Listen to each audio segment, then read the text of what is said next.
దేవుని వాక్య ధ్యానంలోకి వెళ్దాం. ఆదికాండము 2వ అధ్యాయము 8వ వచనాన్ని ఈ దినమున మనం చదువుకుందాము. ఆదికాండము 2వ అధ్యాయము 8వ వచనము చదువుతున్నాను, వినండి. దేవుడైన యెహోవా తూర్పున ఏదెనులో ఒక తోట వేసి తాను నిర్మించిన నరుణ్ణి దానిలో ఉంచెను. చిన్నమాట ప్రార్థన చేసుకొని దేవుని వాక్య ధ్యానంలోకి వెళ్దాం. ప్రేమ కలిగిన దేవా, జీవం కలిగిన తండ్రి, జీవాధిపతివైన యేసయ్యా, నీ బంగారు పాదాలకు వందనాలు. పరిశుద్ధుడా నీకు స్తోత్రాలు. పరిశుద్ధ ఆత్మ తండ్రి నీకు వందనాలు. దేవా, ఈ యొక్క పరిశుద్ధ దినమున నీ సంఘముగా కూడుకొని ఇంతవరకు మాకు వచ్చిన పాటల ద్వారా నేను స్తుతించాం ప్రభు. ఆ స్తుతులను నీ సన్నిధికి చేర్చుకొని మహిమ పొందినందుకు వందనాలు. చదువుకున్న వాక్య భాగాన్ని ఒక్కసారి జ్ఞాపకం చేసుకో ప్రభువా. ఆదికాండము 2వ అధ్యాయం 8వ వచనాన్ని చదువుకున్నాం ప్రభు.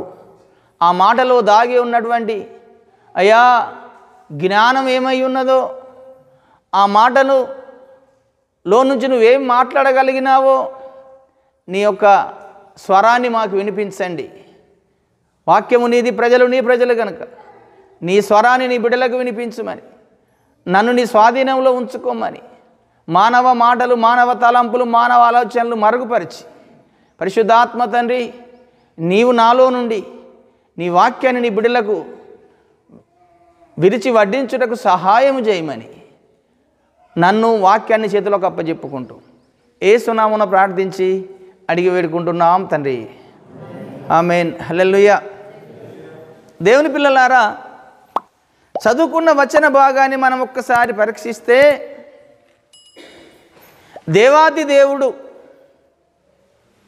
విశ్వాన్ని సృజించిన దేవుడు, ప్రపంచాలను సృజించిన దేవుడు, ఈ భూగ్రహాన్ని సృజించి ఈ భూమి మీద మానవుణ్ణి నిర్మించి ఆ మానవుడు ఉండడానికి ఒక తోటను సిద్ధపాటు చేశాడు. ఆ తోట పేరు ఏం తోట? ఏదెను తోట అన్నాడు. దేవుని యొక్క ఆలోచన విధానము మానవునికి పూర్తిగా అర్థం కాదు. దేవుని యొక్క మహోన్నతమైనటువంటి జ్ఞానము, ఆలోచన విధానము మానవునికి సంపూర్తిగా అర్థం కాదు. ఇంకా కనుక దేవుడు ఏది చేసినా ఒక ప్రణాళిక ప్రకారము, ఒక ఉద్దేశ ప్రకారము ఒక పని జరిగిస్తాడు. మనం చదువుకున్న వచన భాగంలో ఈ భూగ్రహాన్ని సృజించి ఈ భూగ్రహం మీద మొదటి మనుషుని సృజించాడు. ఆ మొదటి మనుషుని పేరు ఆదాము అన్నాం మనం. ఆ మొదటి మనుషుని పేరు ఆదాము. అసలు ఎందుకొరకు దేవుడు ఈ భూమి మీద ఈ మానవుని సృజించాలనుకున్నాడు? ఈ మానవుని సృజించకపోతే ఏమి జరిగేది? దేవుడు ఈ గ్రహాన్ని చేయకపోతే ఏమి జరిగేది? ఎందుకు చేశాడు? ఈ మానవుని ఎందుకు తయారు చేశాడు? ఈ మానవ లోకాన్ని ఎందుకు సృజించాడు? ఈ మనుషులు సృజించకపోతే ఏమి జరిగేది అంటే అవన్నీ మనకేమి ఇంక అర్థము తెలియని విషయాలు. కానీ దేవునికంటూ ఒక ప్రణాళిక ఉంది, దేవునికంటూ ఒక ఉద్దేశం ఉన్నది, దేవునికంటూ ఒక ఆలోచన ఉంది. ఈ భూమి మీద దేవుడు మొట్టమొదటి మనుషుణ్ణి సృజించక మునుపు ఆయన ప్రణాళికలో పరలోకంలో కూడా ఒక మనుషుడు ఉన్నాడు.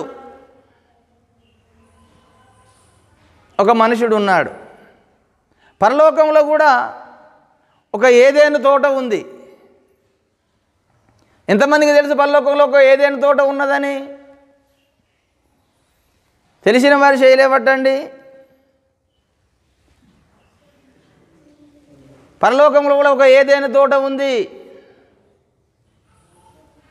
యెహెజ్కేలు గ్రంథము 28వ అధ్యాయము 12వ వచనం చూడండి ఒకసారి.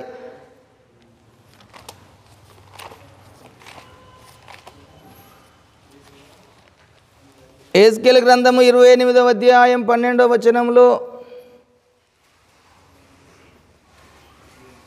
నరపుత్రుడా, తూరు రాజును గూర్చి అంగలార్పు వచనమెత్తి ఇలాగు ప్రకటించుము. ప్రభు అయిన యెహోవా సెలవిచ్చినదేమనగా, పూర్ణ జ్ఞానమును పూర్ణ సౌందర్యమును గల కట్టడమునకు మాదిరివి దేవుని తోటయగు ఏదేనులో నీవుంటివి. మాణిక్యము, గోమేధికము, సూర్యకాంతమును, రక్తవర్ణము రాయి, నులిమి రాయి, మరకతము, నీలము, పద్మరాగము, మాణిక్యము అను అమూల్య రత్నములతోనూ బంగారముతోనూ నీవు అలంకరించబడి ఉన్నావు. నీవు నియమింపబడిన దినములను పిల్లన గ్రోవులు వాయించువారును నీకు సిద్ధమైరి. దేవుని తోటయగు ఏదేను, ఇది పరలోకములో ఉన్నటువంటి తోట. అలాగనే యెహెజ్కేలు గ్రంథము 31వ అధ్యాయంలో మరి ఒక మాట కనబడుతుంది. 9వ వచనములో,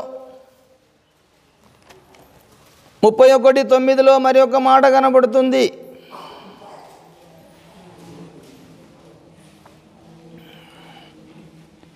విస్తారమైన కొమ్మలతోనూ నేను దానిని సృజించినందున దేవుని వనమైన ఏదేనులోనున్న వృక్షములన్నీయు దాని సొగసు చూసి దాని యందు అసూయపడెను అన్నాడు. 8వ వచనంలో కూడా, దేవుని వనములోనున్న దేవదారు వృక్షములు దాని మరుగు చేయలేకపోయెను. సరళా వృక్షములు దాని శాఖలంత గొప్పవిగాను, అక్షోట వృక్షములు దాని కొమ్మలంత గొప్పవిగాను, దానికి ఉన్న శృంగారము దేవుని వనములోనున్న వృక్షములలో దేనికిని లేదు. దేవుని వనము, దేవుని వనము, దేవుని తోట, దేవుని తోట పరదేశులో ఒకటి ఉన్నది. అంటే ఏదేను తోట అనేది పరలోకంలో ఒకటి ఉంది. అదేవిధంగా మాదిరిగా దేవుడు ఈ గ్రహాన్ని సృజించి ఈ గ్రహంలో కూడా ఏదేను తోట అని ఒకటి నిర్మించి ఆ ఏదేను తోటలో మొదటి మనుషుణ్ణి ఇక్కడ నియమించాడు. పరలోకంలో కూడా ఒక ఏదేను తోట ఉండి ఆ ఏదేను తోటలో ఒక వ్యక్తిని సృజించాడు. పరలోకం అంటూ ఒకరోజు సృజించబడ్డది. పరలోకం కూడా ఒకరోజు లేనటువంటి స్థితి కూడా ఉండేది. కనుక పరలోకాన్ని కూడా దేవుడే ఒకరోజు సృజించాడట. సామెతల గ్రంథము 8వ అధ్యాయము 32వ వచనములో చూడండి ఎంత అద్భుతమైన మాట అక్కడ కనబడుతుందో. సామెతల గ్రంథము 8వ అధ్యాయము 32వ వచనములో అందరూ తీయండి. కావున పిల్లలారా నా మాట ఆలకించుడి. 31 ఆయన కలుగజేసిన పరలోకమును బట్టి సంతోషించుచు నల్లను చూసి ఆనందించుచుంటిని అన్నాడు. పరలోకాన్ని ఆయన ఒక రోజు కలుగజేసిండు. నల్లను ఇంకా కావాలకు భూమి మీద తయారే కాలేదు, కానీ నల్లని సృజించబోతున్నాడట పరలోకం కొరకు.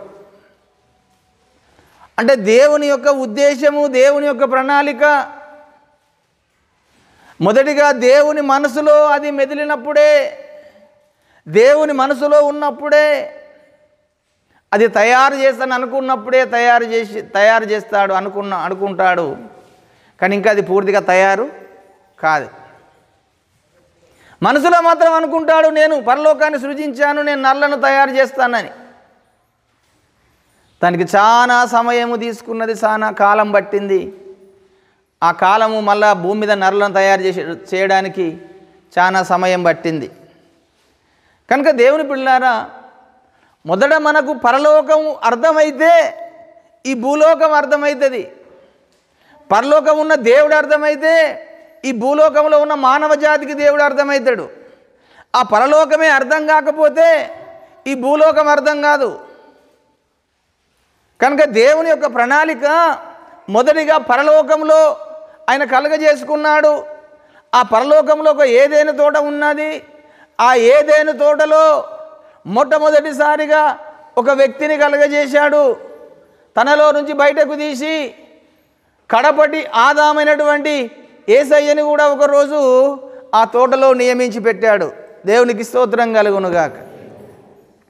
మొదటి ఆదామునేమో ఈ భూమి మీద మనకు ఏ విధంగా మొదటి మనుషుని సృజించినట్టుగా పరలోకములో కూడా మొదటి ఆదాముగా మొదటి ఒక వ్యక్తిగా యేసయ్యను ఆ దేవుడు తనలో నుంచి బయటకు తీశాడు. తనలో నుంచి బయటకు తీసి ఆయన ఒక రూపాన్ని ఆకారాన్ని ఇచ్చి అక్కడ నిలబెట్టాడు. దేవునికి స్తోత్రం కలుగునుగాక. ఎందుకంటే తండ్రి అయిన దేవుడు ఎంతో మహిమలో ఉంటాడు కనుక ఆయన మహిమ కనబడకుండా, ఆయన తేజస్సు కనబడకుండా అదృశ్యంగా ఉంటాడు కనుక ఆ అదృశ్యంగా ఉన్నటువంటి దేవుళ్ళలో నుంచి ఒక దృశ్య వ్యక్తిగా యేసయ్యని బయటకు తీశాడు. మీకు చిన్న ఉదాహరణ తీసుకుందాం. ఈ లోకానికి మనం రాకమునుపు లేమా? ఈ లోకానికి మనం రాకమునుపు మనం లేమా? ఉన్నాము. ఎలాగున్నావు? ఈ శరీరం లేదు, ఆత్మగా ఉన్నావు. ఈ లోకానికి రాకమునుపు నీవు ఒక ఆత్మగా ఒక స్థలములో దేవుడు నిన్ను సృజించాడు.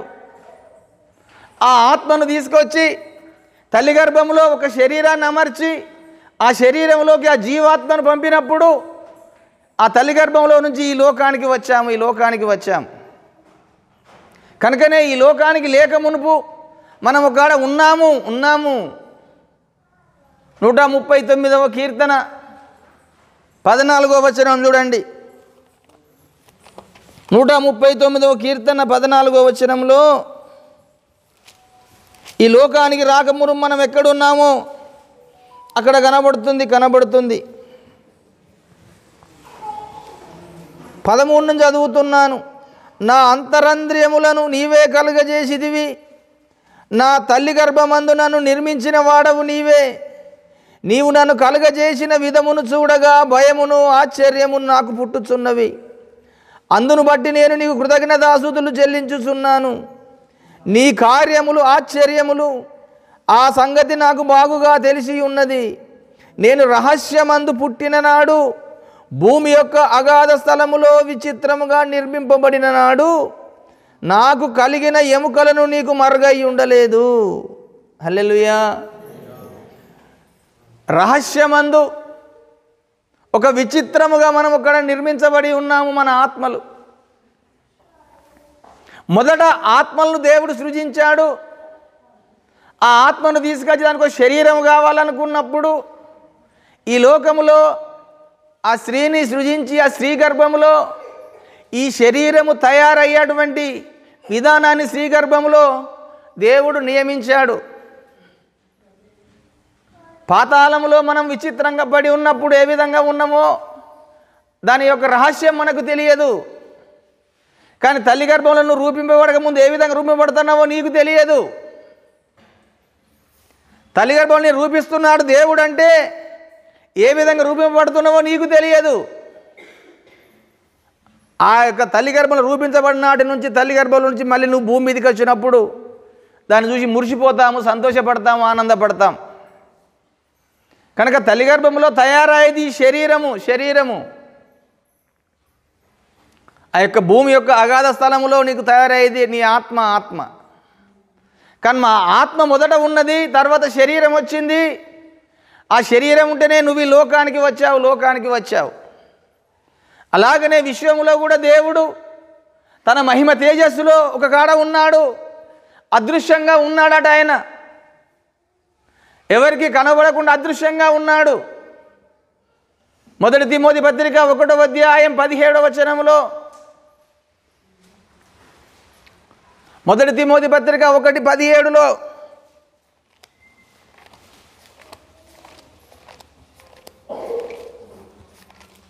చూడండి అక్కడ ఏమని రాసి ఉన్నదో. 1వ అధ్యాయం 17వ వచనం చదువుతున్నాను. సకల యుగాలలో రాజయ్యుండి అక్షయుడును అదృష్టుడునగు అద్వితీయ దేవునికి ఘనతయు మహిమయు యుగ యుగములు కలుగునుగాక. ఆమెన్. ఆయన అదృష్టుడుగా ఉన్నాడు, సకల యుగాలలో ఉన్నాడు. ఆ అదృష్టుడుగా ఉన్న దేవుడు ఒక దృశ్య రూపంగా కనబడాలంటే అతనికంటూ ఒక ఆకారం కావాలి, అతనికంటూ ఒక ఆకారం కావాలి. కనుకనే యేసుప్రభుని అదృశ్య దేవునిలో నుంచి ఒక దృశ్య రూపంగా కనబడడం చేయడానికి కొలసి 1:15లో ఒక మాట రాసి పెట్టాడు చూడండి. కొలసి పత్రిక 1వ అధ్యాయం 15వ వచనంలో యేసయ్య ఈ విధంగా చెబుతున్నాడు. 1:15 చదువుతున్నాను. ఆయన అదృశ్య దేవుని స్వరూపి అయి సర్వ సృష్టికి ఆది సంభూతుడై ఉన్నాడు. ఎలయనగా ఆకాశం అందున్నవియు భూమి అందున్నవియు దృశ్యమైనవి కానీ అదృశ్యమైనవి కానీ అవి సింహాసనములైనను ప్రభుత్వములైనను ప్రధానులైనను అధికారములైనను సర్వమును ఆయన యందు సృజించబడెను. సర్వమును ఆయన ద్వారాను ఆయనను బట్టి సృజించబడెను. దేవునికి స్తోత్రం కలుగునుగాక. అదృశ్య దేవుడుగా ఉన్నటువంటి ఈ యేసయ్య ఒక దృశ్య రూపము ధరించుకొని పరలోకములో కనబడుతున్నప్పుడు అతన్ని కూడా ఒక తోటలో ఉంచాడు. ఆ తోట పేరే ఏదేను తోట. ఏదేను తోట పరలోకంలో కూడా ఒకటి ఉంది. భూమి మీద ఒక ఏదేను తోట ఉండగానే ఉన్నట్టుగానే పరలోకంలో ఒక ఏదేను తోట ఉన్నది. ఆ తోటలో ఈ భూమి మీద ఆదామైతే అన్నిటికీ ఏ విధంగా సృష్టికి చేయడానికి కారకుడయ్యాడో మానవ జాతి అంతటికి మొదటి మూల పురుషుడు ఆదాము. ఈ ఆదాము ఒంటరిగా ఉన్నటువంటి కాలం ఒకటి ఉంది. చాలా సంవత్సరాలు ఏదేను తోటలో ఆదాము ఒంటరిగా ఉన్నాడు. పరలోకములో కూడా యేసయ్య ఒంటరిగానే ఉన్నాడు. ఆదాముకు ఏ విధంగా ఒంటరిగా ఉండడం మంచిది కాదని దేవుడు తలంచి ఒక జత చేయడం కొరకు ఒక స్త్రీని సృజించాడు. మళ్ళీ స్త్రీని సృజించాడు.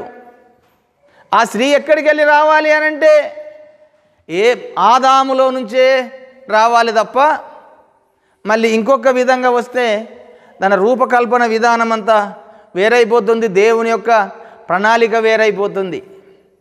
కనుక ఆదాములో నుంచే మళ్ళీ అవ్వ రావాలి. అప్పుడు అది వారిద్దరూ ఏకశరీరమై ఉంటారట. ఆదాముకు అవతల మళ్ళీ ఒక మట్టి తీసుకొని మళ్ళీ ఒక అవ్వమ్మను చేసినట్టయితే సృష్టి క్రమానికి దేవుని ప్రణాళికకు వేరైపోతుంది. కనుక ఎందుకంటే మట్టి ఒకటే, కానీ దాన్ని తయారు చేసేటప్పుడు ఈ మట్టికి పొసకకుండా ఉంటుంది, వేరువేరుగా ఉంటుంది. మనందరం ఇక్కడ ఉన్నాము, అందరం ఇక్కడ కూర్చొని ఉన్నాము. అందరికీ హృదయాలు ఉన్నవి. మనందరి హృదయాలు కలుస్తున్నాయా? మన హృదయాలు అందరి హృదయాలు కలిసి ఉన్నాయా? మరి మనందరి మనసులు కలిసి ఉన్నాయా? మనసులు కలిసి ఉన్నాయా? కలిసి లేవు. హృదయాలు కలిసి లేవు, మనసులు కలిసి లేవు. పోనీ మనసులు ఏమన్నా కలిసి ఉంటున్నామా? కలిసి ఉండడం లేదు. ఎవరికి వారే ఉంటున్నాం. అలాగనే దేవుని యొక్క ఆశ్చర్యమైన ప్రణాళిక మనకు అర్థం కావాలంటే ఏదైనా తోట అర్థమైతే పరలోకం అర్థమవుతుంది. ఏదైనా తోట అర్థం కాకపోతే పరలోకం అర్థం కాదు. కనుక అవ్వమ్మని చేసేటప్పుడు ఆదాముకే గాఢ నిద్ర కలుగజేసి తన ఎముకను తీశాడు, తన మాంసాన్ని తీశాడు. ఆ మాంసాన్ని తీసి ఎముకను తీసి మళ్ళీ ఒక స్త్రీనిగా నిర్మాణం చేసి నిలబెట్టాడు.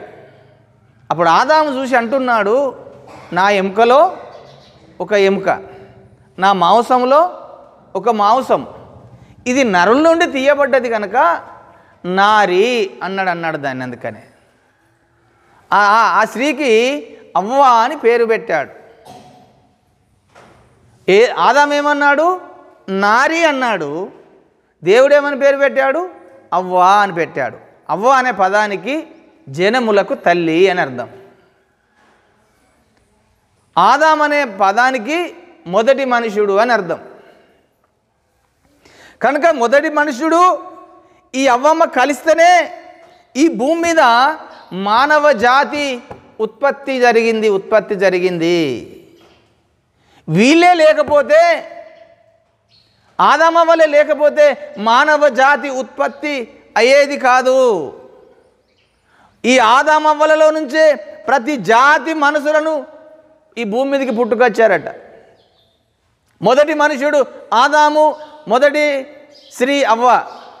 వీరిరువురి కలయిక వల్ల ఈ భూమి నిండించబడుతుంది. కనుకనే దేవుడు వారిని తయారు చేయక మునిపే వారితో మొదటిగా చెప్పిన మాట ఏంటిదంటే, ఆదికాండం 1వ అధ్యాయము 26వ వచనంలో, వారు అది వరకు సృజించకపోవడక మునిపే దేవుని ప్రణాళిక ముందే తెలియజేశాడు. దేవుడు వాటి జాతి ప్రకారము 26వ వచనం, దేవుడు మన స్వరూపమందు మన పోలిక చొప్పున నల్లను చేయుదుము. వారు సముద్రపు చేపలను, ఆకాశ పక్షులను, పశువులను, సమస్త భూమి మీద ఉన్న ప్రాకు ప్రతి జంతువును ఏలుదురని పలికెను. దేవుడు తన స్వరూపమందు నరుణ్ణి సృజించెను. దేవుని స్వరూపమందు వారిని సృజించెను. స్త్రీనిగాను పురుషునిగాను వారిని సృజించెను. దేవుడు వారిని ఆశీర్వదించెను. ఎట్లనగా, మీరు ఫలించి అభివృద్ధి పొంది విస్తరించి భూమిని నిండించి దాన్ని లోబర్చుకొనుడి అన్నాడు. వారిని ఆశీర్వదించినప్పుడు దేవుడు చెప్పాడు, మీరు ఫలించండి, మీరు అభివృద్ధి పొందండి, మీరు విస్తరించండి, ఈ భూమిని నిండించండి అని చెప్పాడు. కనుక ఆదాము అవ్వల ద్వారానే మానవ జాతి ఈ లోకంలో పెరగడం మొదలుపెట్టింది. ఆదాముకు 2 పిల్లలు పుట్టారు. ఇంకా వాళ్ళ చరిత్ర మనకు క్రమక్రమంగా బైబిల్లో రాయబడ్డది. ఏ జాతి ఎప్పుడు పుట్టాడో, ఏ మనుషులు ఎప్పుడు పుట్టారో ఒక క్రమ వరుసలో వచ్చింది. ఆదాము పిల్లలు అయిన తర్వాత మరొక కాలానికి వస్తే ఆదాము వంశావళి ఉన్నది. మరొక కాలానికి వస్తే తర్వాత నోహు వంశావళి ఉన్నది. కొంచెం ముందుకెళ్తే అబ్రహాం వంశావళి ఉన్నది. మరి కొంచెం ముందుకెళ్తే దావీదు వంశావళి ఉన్నది. ఇలాగ ఒక్కొక్క వంశావళిని కూడా ఏ విధంగా ఏ జాతి ఈ భూమి మీద మానవ జాతి విస్తరించిందో అదంతా కూడా క్రమవరుసలో రాయబడి ఉన్నది పరిశుద్ధ గ్రంథంలో అక్కడక్కడ. కనుక దేవుడు ఒక ప్రణాళిక ప్రకారము ఈ మానవుని సృజించి ఏదైనా తోటలో ఉంచాడు. కనుక ఈ మానవుడు ఒకరోజు పాపము చేసి దేవునికి దూరం అయిపోయాడు. ఆ చేసిన పాపం ఏంటిదంటే ఒకటే ఒక పాపం, మొదటిగా చేసిన పాపము దేవుని ఆజ్ఞను అతిక్రమించాడు. దేవుని మాటను త్రోసివేశాడు. కనుక ఆజ్ఞ అతిక్రమమే పాపమాట. దేవుని ఆజ్ఞ అతిక్రమమే పాపము అన్నాడు. యోహాను రాసిన మొదటి పత్రిక 3వ అధ్యాయం 3వ వచనంలో చూడండి. యోహాను రాసిన మొదటి పత్రిక 3వ అధ్యాయం 3వ వచనంలో ఆ మాట రాయబడి ఉంటుంది.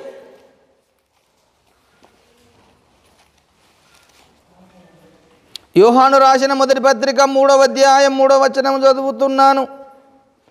ఆయన యందు ఈ నిరీక్షణ పెట్టుకొనిన ప్రతివాడును ఆయన పవిత్రుడై ఉన్నట్లుగా తన్ను పవిత్రునిగా చేసుకొనును. పాపము చేయు ప్రతివాడును ఆజ్ఞను అతిక్రమించును. ఆజ్ఞ అతిక్రమమే పాపము. పాపమును తీసివేయుటకై ఆయన ప్రత్యక్షమాయనని మీకు తెలియను అన్నాడు. కనుక దేవుని బిడ్డలారా, ఏదేని తోటలో మొదటి మనుషుడైన ఆదాము అవ్వను దేవుడు తన స్వరూపము చేసి తన పోలికలో చేసి ఆ ఏదేని తోటలో ఉంచాడు. కానీ ఒకరోజు వారికి ఆజ్ఞాపించింది ఏంటంటే, అయ్యా ఈ తోటను మీరు సేద్యపరచుకోనండి, ఈ తోటలో ఉన్న ప్రతి ఫలవృక్షమును మీరు భుజించండి, మీరు సమృద్ధిగా ఇందులో సంతోషంగా ఆనందంగా ఉండండి అని వారి ఇరువురికి చెప్పాడు.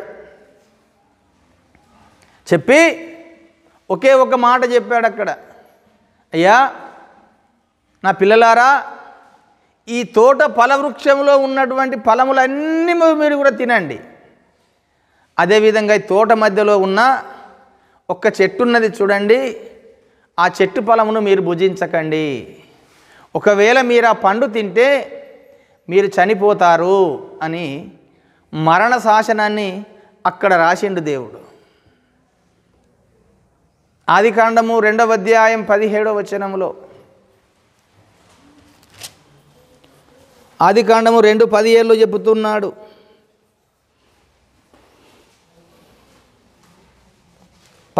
మరియు దేవుడైన యెహోవా ఈ తోటలోనున్న ప్రతి వృక్ష ఫలమును నీవు నిరభ్యంతరముగా తినవచ్చును, అయితే మంచి చెడ్డల తెలివినిచ్చు వృక్ష ఫలమును తినకూడదు.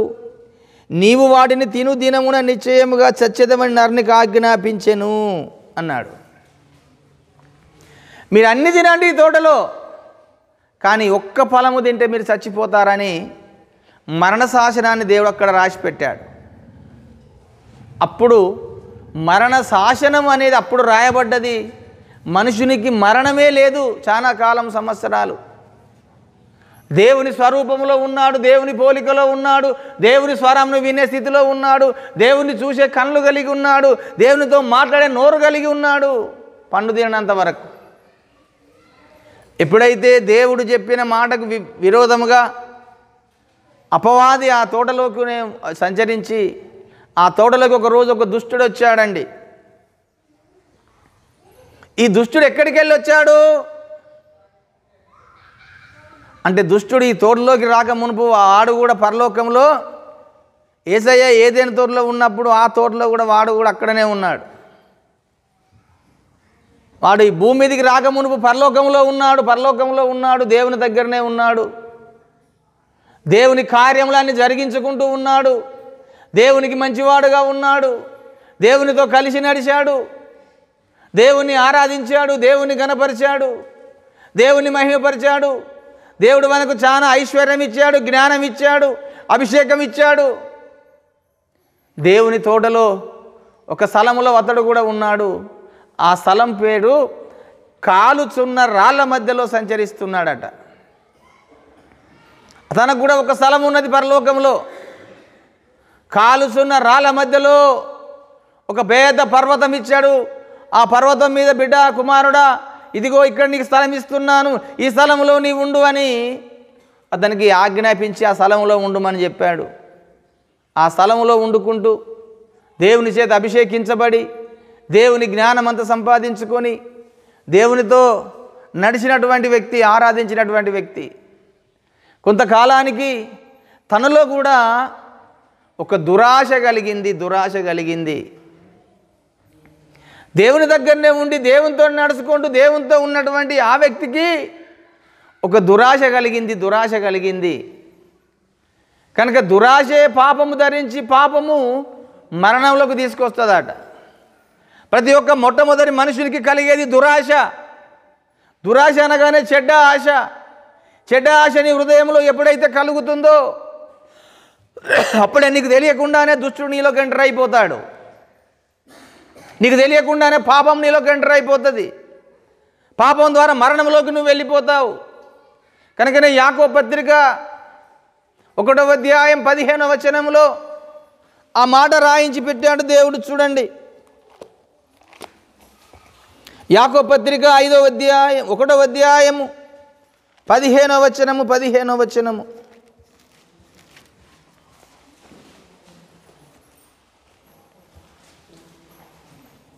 యాకోబు పత్రిక 1వ అధ్యాయం 15వ వచనము.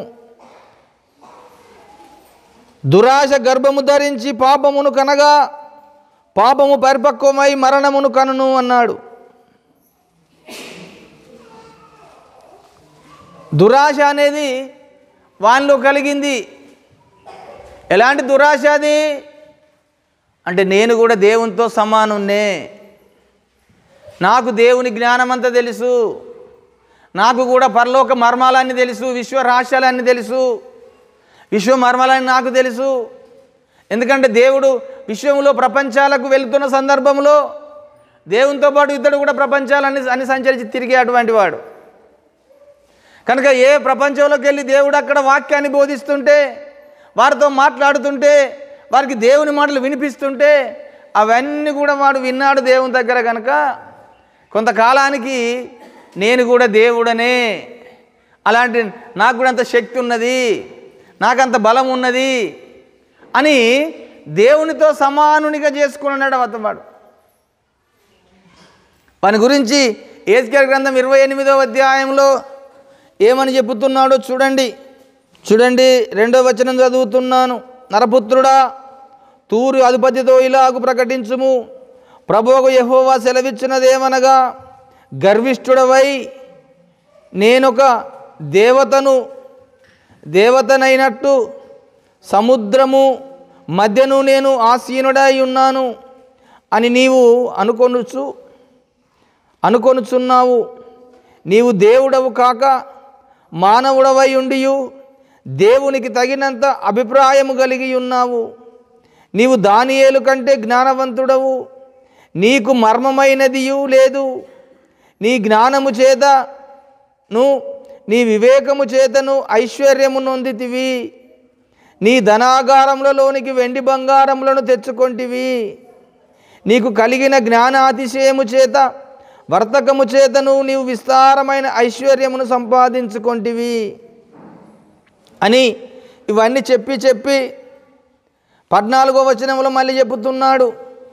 అభిషేకము నొందిన కెరూబువై ఒక ఆశ్రయముగా నీవు ఉంటివి, అందుకే నేను నిన్ను నియమించితిని. దేవునికి ప్రతిష్ఠింపబడిన పర్వతము మీద నుంటివి, కాలుచున్న రాళ్ళ మధ్య నీవు సంచరించుచుంటివి. నీవు నియమింపబడిన దినము మొదలుకొని పాపము నీ యందు కనబడు వరకు ప్రవర్తన విషయములో నీవు యథార్థవంతుడివిగా ఉంటివి. అయితే నీ కలిగిన విస్తారకమైన వర్తకము చేత లోపట నీవు అన్యాయము పెంచుకొని పాపము చేయిచు వచ్చితివి గనుక దేవుని పర్వతం మీద నీవు ఉండకుండా నేను నిన్ను అపవిత్రపరిచి ఆశ్రయముగానున్న కెరూబు కాలుచున్న రాళ్ళ మధ్యను నీవికను సంచరించవు, నిన్ను నాశనము చేసి తిని అన్నాడు దేవుడు. అంటే అంత అభిప్రాయం కలిగి, అంత అభిషేకం పొంది, అంత జ్ఞానము సంపాదించుకొని, అంత దేవునితో సమానుడిగా ఉన్నాను అనుకొని, తన కలిగిన వర్తకము చేత నేను దేవునితో సమానుడను, నేను దేవుడంత అభిప్రాయం కలిగిన వాడను అని తన మనసులో అనుకుంటూ అతడు గర్వించి దురాశ కలిగి ఉన్నాడట. ఈ దురాశ కలిగి ఉన్నటువంటి వ్యక్తికి పరలోకంలో స్థానం లేకుండా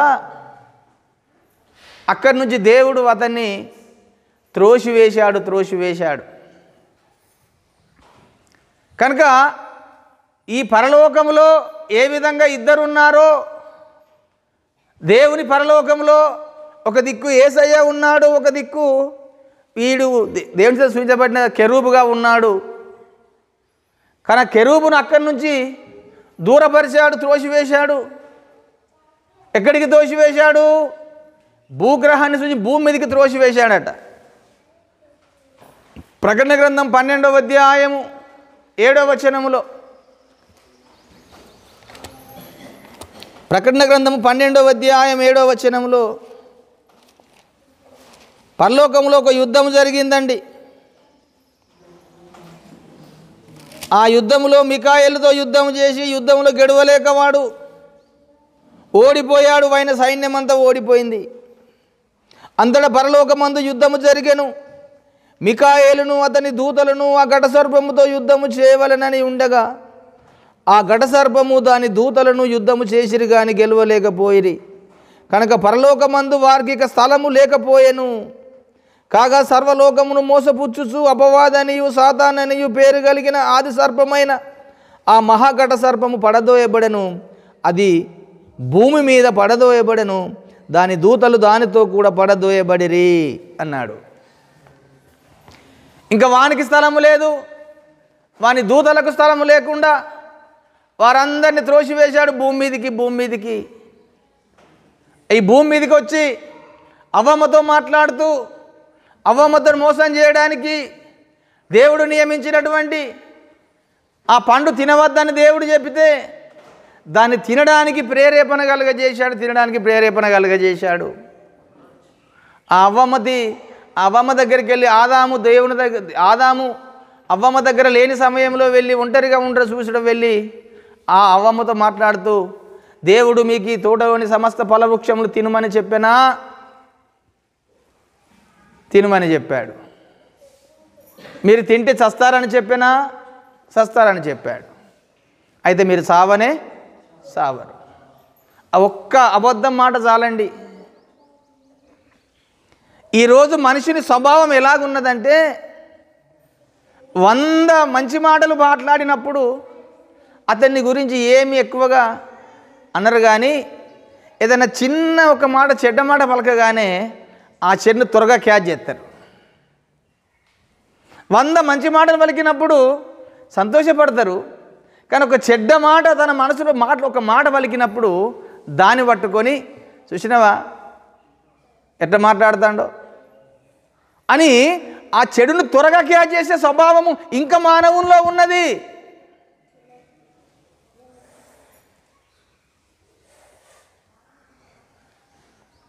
ఆ స్వభావం అక్కడి నుండి వచ్చింది. మంచిని గ్రహించలేము కానీ చెడుని త్వరగా గ్రహించగల మనస్సు మేధాశక్తి ఇంకా మానవుల్లో ఉన్నది. 100 మంచి మాటలు చెప్తుంటే వాటిని మనం గ్రహించలేము, వాటిని మనం పట్టుకోలేము, కానీ ఒక్క చెడమాట పలకగానే దాన్ని వెంటనే మనం క్యాచ్ చేస్తాము, పట్టుకుంటాము. చూసినవా ఎట్లా మాట్లాడుతున్నారో అంటాడు. మరి మంచి మాటలు మాట్లాడినప్పుడు ఎందుకంత క్యాచ్ చేసుకొని దాని పక్కన నడుస్తలేవు అంటే మానవుని యొక్క నైజంలో ఆ చెడు స్వభావం ఇంకా చావడం లేదు. 100 సంవత్సరములు దేవునితో మాట్లాడుకుంటూ ఉన్నటువంటి ఆదామవ్వలకు వాళ్ళు వచ్చి ఒక్క మాట చెప్పగానే అదంతా మర్చిపోయి వెంటనే వెళ్ళి ఆ పండు తీసుకొని కాస్త తిన్నది. ఆమె తినడమే కాకుండా తన భర్తకు కూడా ఇచ్చి ఆ భర్త కూడా తినబెట్టినప్పుడు వారిరువురు చచ్చిపోయారు. ఇద్దరు చచ్చిపోయారు. ఎలా చచ్చిపోయారు? వారు సృజించబడ్డది ఏ విధంగా? దేవుని స్వరూపములో సృజించబడ్డారు, దేవుని పోలికలో సృజించబడ్డారు. వారు జీవించుచున్న ఆత్మగా ఉన్నారు తప్ప శారీరకంగా లేరు కదండి. అక్కడ వచన బాగా మీరు బాగా గ్రహించండి. ఆదికాండంలో దేవుడు మానవుని చేసేటప్పుడు 2:7 ఏమని చెప్పాడో, ఆదికాండము 2వ అధ్యాయం 7వ వచనములో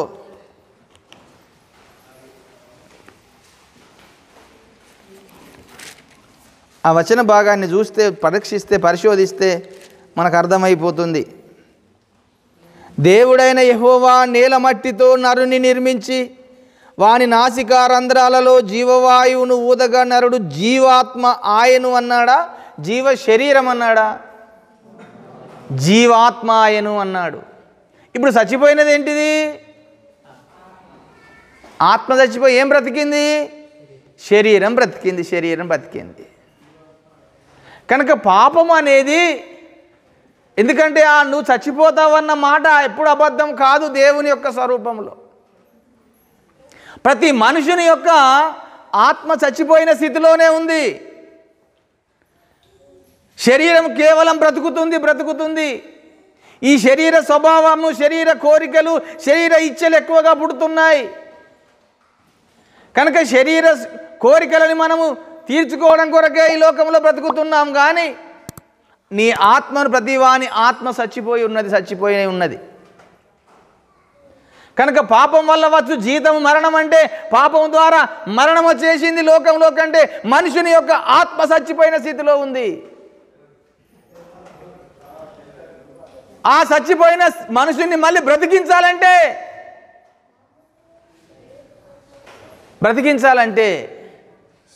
మళ్ళీ పరలోకంలో నుంచి దేవుడే ఈ లోకానికి ఆత్మస్వరూపి అయిన దేవుడే మళ్ళీ ఒక శరీరాన్ని ధరించుకొని లోకానికి రావాలి.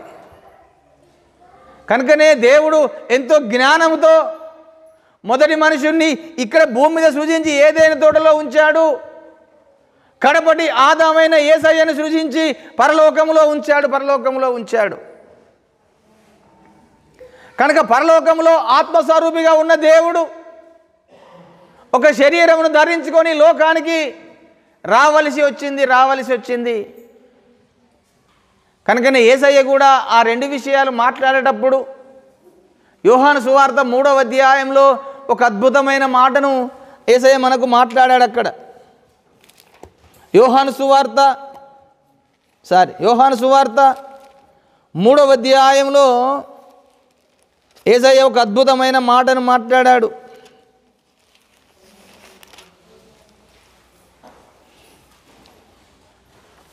31వ వచనం చదువుతున్నాను. పైనుండి వచ్చువాడు అందరికి పైనున్నవాడు, భూమి నుండి వచ్చువాడు భూసంబంధి అయి భూసంబంధమైన సంగతులను గూర్చి మాట్లాడును. పరలోకములో నుండి వచ్చువాడు అందరికి పైగా నుండి తాను కన్నవాటిని గూర్చియు విన్నవాటిని గూర్చి సాక్ష్యమిచ్చును. ఆయన సాక్ష్యము ఎవడును అంగీకరింపడు. చూశాడండి, ఒకరేమో పరలోకములో నుంచి వచ్చేటువంటి వాడు, ఒకరేమో భూసంబంధి అయిన వాడు. ఇందులోనే 12వ వచనం చదువుతున్నాను. భూసంబంధి అయిన సంగతులను నేను మీతో చెప్పితే మీరు నమ్మకున్నప్పుడు పరలోక సంబంధమైనవి మీతో చెప్పిన ఎడల ఎలాగు నమ్ముదురు? మరియు పరలోకము నుండి దిగి వచ్చిన వాడే అనగా పరలోకములో నుండి మనుష్య కుమారుడికే తప్ప పరలోకమునకు ఎక్కిపోయిన వాడెవడునూ లేడు అన్నాడు. పరలోక సంబంధి విషయాలు మీరు ఏం నమ్ముతారు? పరలోక సంబంధమైనటువంటి మనుష్య కుమారుడే చెప్పితే నమ్ముతారన్నాడు. కనుకనే మట్టి నుంచి పుట్టినవాడు ఒకడు, పరలోకంలో నుంచి వచ్చిన వ్యక్తి ఒకడు. ఈ మట్టి నుంచి పుట్టిన వాని పోలికలో నుంచి మనం మళ్ళీ పరలోక సంబంధమైన వాని పోలికలోకి మనం వెళ్ళాలి.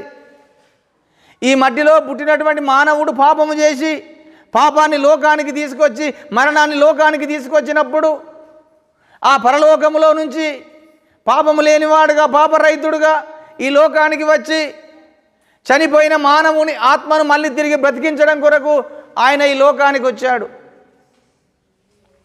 కొరింథీయులకు రాసిన మొదటి పత్రిక 15వ అధ్యాయంలో ఈ విధంగా రాయబడి ఉన్నది. 45 చదువుతున్నాను. ఇందు విషయమై ఆదామును మొదటి మనుషుడు జీవించు ప్రాణి ఆయనని వ్రాయబడి ఉన్నది. కడపటి ఆదాము జీవింపజేయు ఆత్మ ఆయను అన్నాడు. హల్లెలూయా. ఈ మొదటి మనుషుడు జీవింపజేయు ప్రాణి మాత్రమే అయ్యాడు. కానీ కడపటి ఆదామైనటువంటి పరలోకములో నుంచి దిగి వచ్చిన యేసయ్య జీవింపజేయు ఆత్మ అయ్యాడట. కనుక ఏదైనా తోటలో ఏ ఆత్మ మనిషిని ఆత్మ చచ్చిపోయిందో తిరిగి మళ్ళీ ఆత్మను బ్రతికించడానికి ఆత్మస్వరూపి అయి ఉన్న దేవుడు ఈ లోకానికి వచ్చి మనందరినీ బ్రతికించడం కొరకు ఈ లోకానికి వచ్చాడు. దేవునికి స్తోత్రం కలుగునుగాక. ఆ కింది వచనంలో చదువుతున్నాను, మరి ఒక మాట చూడండి. ఆత్మ సంబంధమైనది మొదట కలిగినది కాదు, ప్రకృతి సంబంధమైనదే మొదట కలిగినది, తర్వాత ఆత్మ సంబంధమైనది. మొదటి మనుషుడు భూసంబంధి అయి మట్టి నుండి పుట్టినవాడు, రెండవ మనుషుడు పరలోకముల నుండి వచ్చినవాడు. మట్టివాని నుండి పుట్టినవాడెట్టివాడో మట్టి నుండి పుట్టిన వారును అట్టివారే. పరలోక సంబంధి ఎట్టివాడో పరలోక సంబంధులను అట్టివారే. దేవునికి స్తోత్రం కలుగునుగాక.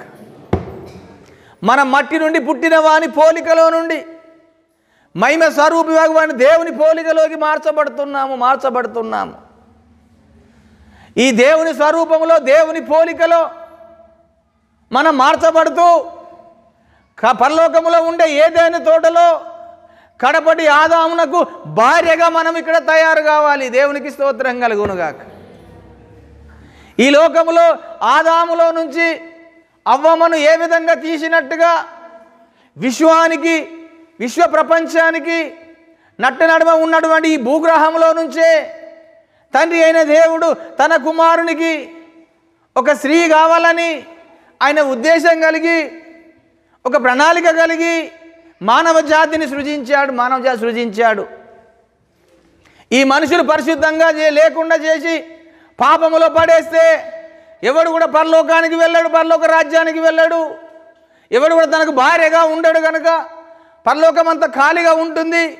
నాకు దొరకని సింహాసనము ఈ కడపటి ఆదాముకి ఏ విధంగా దొరుకుతుందని సాతానుడు కుయుక్తితో పరలోకంలోనే పాపము చేయించి త్రోసివేయబడి భూమి మీదకి వచ్చి భూమి మీద ఉన్న మానవ జాతిని సైతము పాపములో పడేసే ప్రయత్నం చేసి అందరినీ పాపములో పడేస్తూ ఉన్నాడు.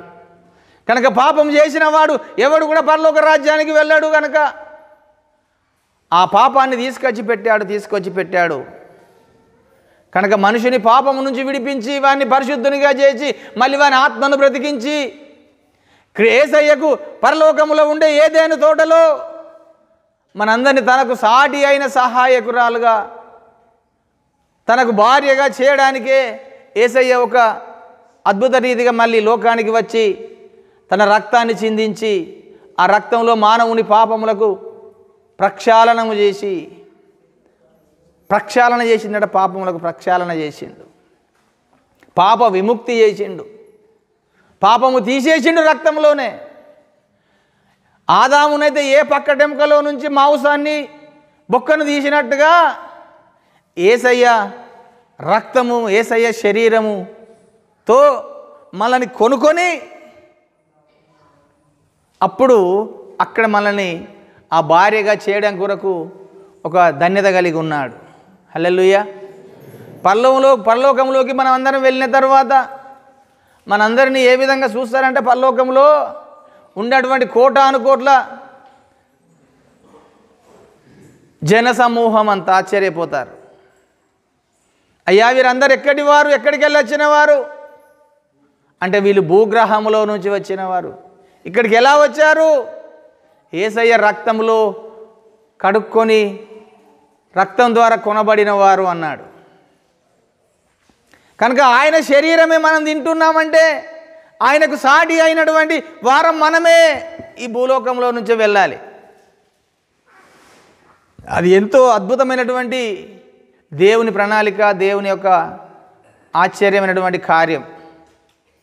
కనుక ఆ ఆశ్చర్య కార్యము, ఆశ్చర్య విధంగా యేసయ్య ఈ మానవ జాతిని భూలోకంలో నుంచి తనకు భార్యగా చేసుకోవడం కొరకు తన రక్తాన్ని, తన శరీరాన్ని మనకి ఇక్కడ ఈ భూమి మీద చిందించి మనకిచ్చాడు. కనుక ఆయన రక్తము నీలో ఉంటే, ఆయన శరీరము నీలో ఉంటే నువ్వు ఆయనకు పరలోకములో ఉండే కడపటి ఆదామైన యేసయ్యకు భార్యగా ఉంటావు. కనుకనే పరమగీతములు రాసేటప్పుడు ఆ పరమగీతములో ఆ విశ్వములో ఉన్నటువంటి రాణులందరూ వచ్చి అంటారు, 60 మంది రాణులు, 80 మంది ఉపపత్నులు, లెక్కకు మించిన కన్యకలందరూ వచ్చి మేము యేసయ్యని పెళ్లి చేసుకోవాలని అందరూ అక్కడ పరలోక రాజ్యంలోకి వచ్చేస్తారు.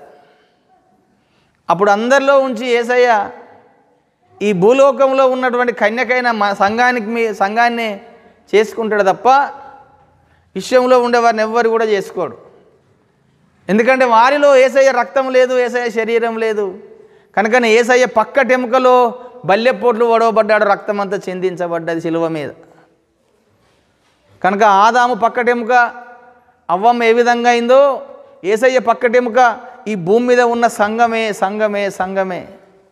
ఈ సంఘాన్ని ఆయన చేసుకుంటే, అందుకే అంటే శూలం మీద చెప్తుంది, నల్లని దాననైన మీరు నన్ను చిన్న చూపు చూడకండి అన్నది.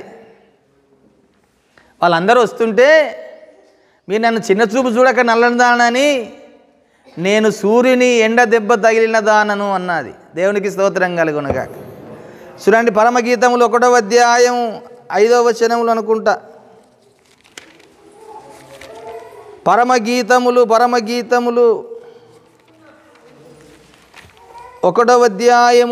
అధ్యాయంలో ఎంత చక్కటి మాట మాట్లాడుతుందో.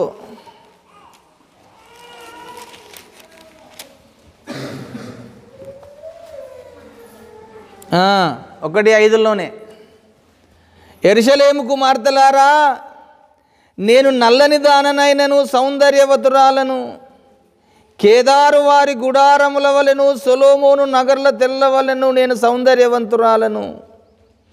నల్లని దాననని నన్ను చిన్న చూపు చూడకండి, నేను ఎండ తగిలిన దానను. దేవునికి స్తోత్రం కలుగునుగాక. యెరూషలేము కుమార్తెలారా అంటే, ఓ పరలోకములో ఉన్నటువంటి కుమార్తెలారా అంటే ఒక జనసమూహాన్నంతా అలా స్త్రీలతో పోల్చి చెప్తున్నాడు. అలాగనే ఇంకొక వచనం కూడా చూడండి.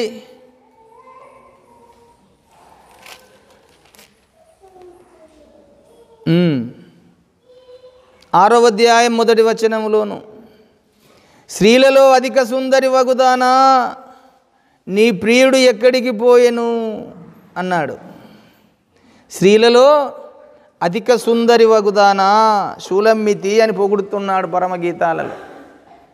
అంటే దేవుడు ఈ లోకంలోకి వచ్చి పరలోకంలో ఉండేటువంటి ఆ దేవాది దేవునికి ఒక భార్యను ఈ భూగ్రహంలో నుంచే తయారు చేస్తున్నాడు. కనుకనే ప్రతీది కూడా రెండుగా కనబడుతుంది. పరలోకంలో ఒక యెరూషలేము ఉన్నది, ఈ భూమి మీద ఒక యెరూషలేము ఉన్నది. పరలోకంలో ఒక ఆదాము ఉన్నాడు, ఈ భూమి మీద ఒక ఆదాము ఉన్నాడు. పరలోకంలో ఒక ఏదైనా తోట ఉన్నది, ఈ భూమి మీద ఒక ఏదైనా తోట ఉన్నది. పరలోకంలో ఒక బలిపీఠం ఉన్నది, ఈ భూమి మీద ఒక బలిపీఠం కట్టాడు. పరలోకంలో ఒక మందిరం ఉన్నది, ఈ భూమి మీద మందిరం కట్టమని మోషేకు చెప్పాడు. ఇట్లా మనం పోల్చుకుంటూ పోతే పరిశుద్ధ గ్రంథంలో పరలోక సంబంధమైనవి అనేక విషయాలు మనకు తెలియజేయబడ్డాయి. వాటి కొరకు మనం ప్రయాసపడి సిద్ధపాటు ఈ భూమి మీద వండుకుంటూ ఆ పరలోక సంబంధమైన వాటి మీద మనసు పెట్టి మన భక్తి జీవితం కొనసాగించుకోవాలి. అప్పుడే నీవు పరలోక రాజ్యంలో ఆ పరమ ఏదేనులో, పరలోక సంబంధమైన ఏదేనులో యేసయ్య మొదటి మనుషుడైనటువంటి ఆదాముకు అవ్వమ్మను ఏ విధంగా తయారు చేసినట్టుగా ఈ భూగ్రహంలో నుంచి కడపటి ఆదాముకు నిన్ను భార్యగా చేయడానికే నిన్ను ఎన్నుకొన్నాడు, ఏర్పాటు చేసుకున్నాడు. కనుక నువ్వు సుందరిగా కనబడాలి, పరిశుద్ధురాలుగా కనబడాలి, నీలో ఏ కొంచెం పాపం లేకుండా పరిశుద్ధత కలిగి జీవించాలి. అప్పుడే నువ్వు ఆయనకు భార్యగా ఉంటావు, కడపటి ఆదాముకు భార్యగా తయారవుతావు.